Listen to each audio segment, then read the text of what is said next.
کیا آپ نے کبھی سوچا ہے کہ ایک انسان کس حد تک جا سکتا ہے؟ لاہور کا ایک ایسا دل دہلانے والا کیس میں آپ کے سامنے لے کے آیا ہوں۔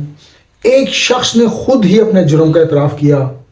اور ون فائن مارننگ آیا اور اس نے کہا ہے میں ہوں 100 بچوں کا قاتل۔ یہ واقعہ 1999 یعنی کہ آج سے 26 سال پہلے پیش آیا،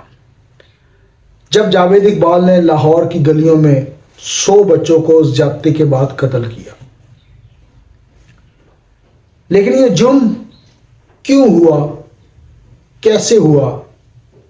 اس جرم کے پیچھے کیا ذہنی حالت کے مسائل تھے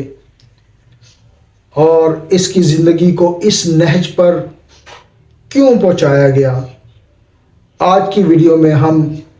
اس سنگین جرم کو حقیقت جاننے کی کوشش کریں گے اور پتہ کریں گے کہ یہ کیا محرکات تھے کہ یہ جرم ہوا، اور ساتھ ہی یہ دیکھیں گے کہ ہومیوپیتھی میں اگر ایسے ذہن آپ کو ملیں اور ایسے ذہن کے چیلنجز ملیں تو ہومیوپیتھی اس کو کس طرح چینج کر سکتی ہے، اور اگر بر وقت ہومیوپیتھک مینجمنٹ ہو جائے تو اس کا علاج کیسے ہو سکتا ہے۔ یاد رکھیں، کوئی بھی چیز درد مٹتا نہیں، خواب میں سچ کا رنگ کبھی بدلتا نہیں۔ جب تک نہ ہو دل کا علاج، جب تک نہ ہو دل کا علاج، روح کا جو زخم ہے وہ کبھی پلٹتا نہیں۔ جاوید اقبال یہ اس صاحب کا نام ہے جس نے اعتراف کیا کہ اس نے 100 بچوں کا قتل کیا اور ان کو زیادتی کے بعد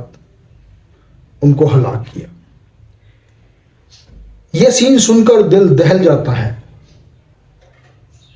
1999 جس کو 1999 کہا جاتا ہے، جاوید اقبال نے 100 بچوں کا اغوا کیا،